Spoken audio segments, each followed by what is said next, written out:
বৃষ্টি তুমি চলে গেছো, রেখে গেছো রেশ, বইছে হাওয়া মৃদু মন্দ, লাগছে আমার বেশ।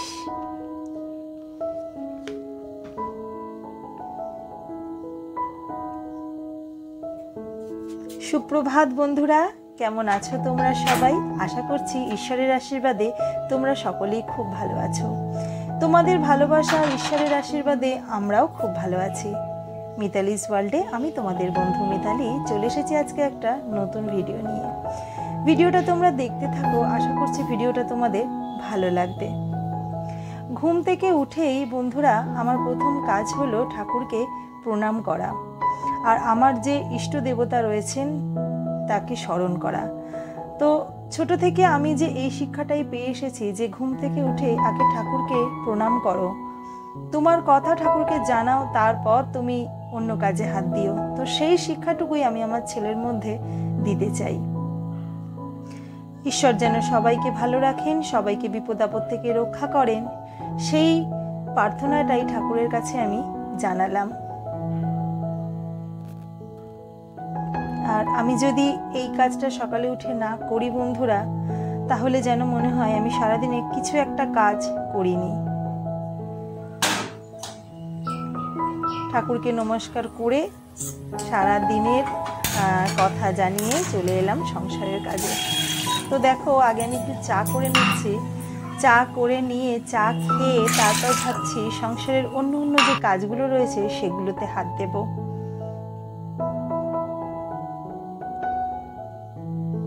তো বন্ধুরা, তোমরা যারা এত দূর অবধি আমার ভিডিওটা দেখেছো, তোমাদের মূল্যবান সময়টুকু নষ্ট করে, তাদেরকে বলবো অসংখ্য ধন্যবাদ। আর যদি ভিডিওটার কোনো অংশ ভালো লেগে থাকে তাহলে আর দেরি কেন, চ্যানেলটা সাবস্ক্রাইব করে আমার পাশে থাকো। ভালো লাগলে লাইক করো, কমেন্ট করো। আর যারা আমার বন্ধু হয়ে গেছো, আমার পাশে আছো, আমাকে অনেক সাপোর্ট করছো, তাদেরকে অসংখ্য ধন্যবাদ আর অনেকটা ভালোবাসা। তোমরা সবাই খুব ভালো থেকো আর এইভাবেই আমার পাশে থেকো। দেখো, আমার চাটাও কিন্তু রেডি হয়ে গেছে।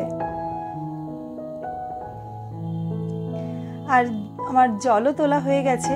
এর আগের দিন আমি তোমাদের দেখেছিলাম ব্যাগের মধ্যে বোতলগুলো নিয়ে আমি জল ভরতে যাচ্ছি, আর আজকে দেখো জল ভরে আমি ঘরে নিয়ে এলাম। আর এই জলটা দেখতে পাচ্ছ, এটা আমার ছেলের বিসলারির জল, মানে ওকে একটু বাইরের জল খাওয়াই আমি। ফোটানো জলও খাওয়াই না, বা এমনি ডাইরেক্ট আমরা যে জল খাই সেই জলটাও খাওয়াই না।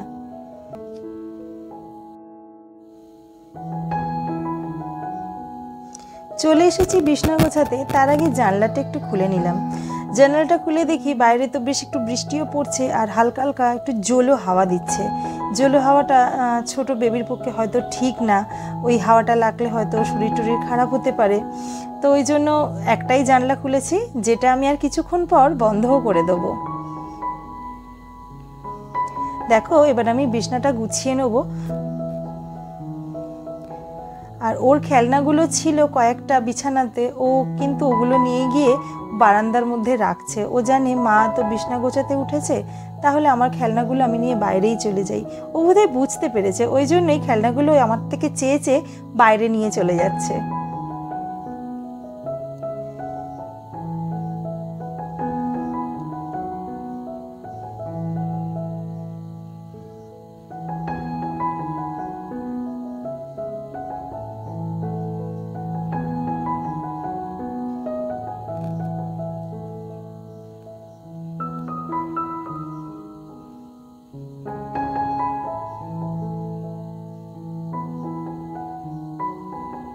আমার তো প্রায় বিছানাটা গোছানো হয়েই গেছে।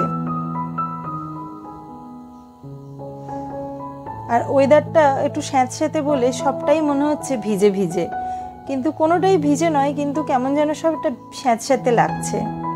বর্ষাকালে এরম একটু হয়, বলো বন্ধুরা?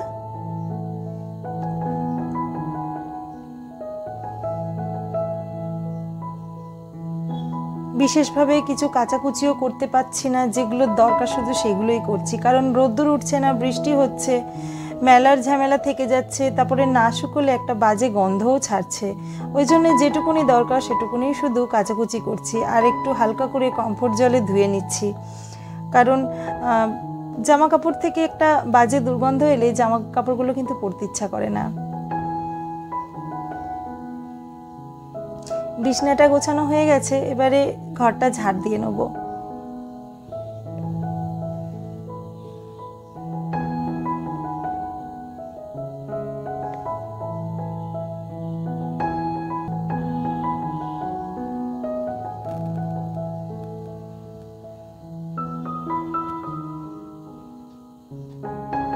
এখন যতই ভালো করে শুকনো করে ঘর মোছো না কেন, যতই পাখা চালিয়ে ঘরটা শুকোনোর চেষ্টা করো না কেন, তবুও যেন মনে হচ্ছে ঘরটা এখনো ভিজে রয়েছে, শুকনো হয়নি।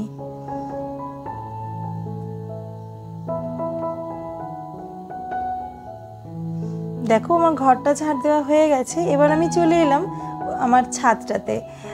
ছাদটা আমার ভীষণ প্রিয়, আর আমার এই সারা বাড়ির মধ্যে আমার এই ছাদটাই সব থেকে বেশি প্রিয়। আর আমার যখন ভালো লাগে না বা মনটা ভালো লাগে না, যে কোনো কারণে আমি ছাদে ঠিক ওই জায়গাটায় এসে বসি আর রাস্তার দিকে একভাবে তাকিয়ে থাকি। আমার সময়টাও চেঞ্জ হয়ে যায় আর মনটাও কেমন অটোমেটিক্যালি ঠিক হয়ে যায়। অবশ্যই সাথে আমার গান থাকে, কারণ আমি গান শুনতে যে ভীষণ ভালোবাসি।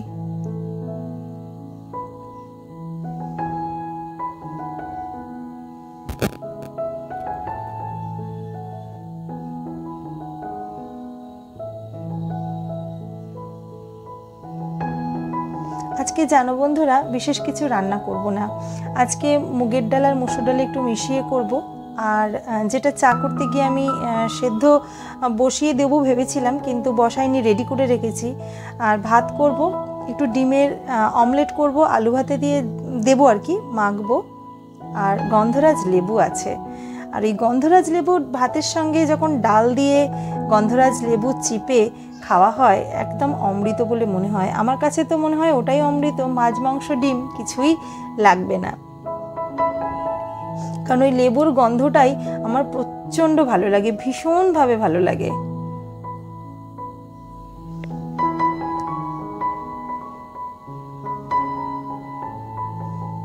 আর সিঁড়িটা মুছতে মুছতে ওইভাবে কেন তাকালাম, দেখলাম ছেলেটা এসে গেছে কিনা। তো দেখো আমার ঘরদোর মোছা হয়ে গেছে, স্নানও কমপ্লিট হয়ে গেছে। তো চলে এলাম রান্নাঘরে রান্না করতে। ভাতের হাঁড়িও চাপিয়ে দিয়েছি অন্নপূর্ণা মাকে স্মরণ করে। আর এদিকে তো ডাল সিদ্ধও বসিয়ে দিয়েছি, ডালটা সিদ্ধ হয়ে গেলে ফোড়ন দিয়ে দেবো। বন্ধুরা আজকের মতন টাটা, দেখা হবে অন্য কোনো ব্লগ।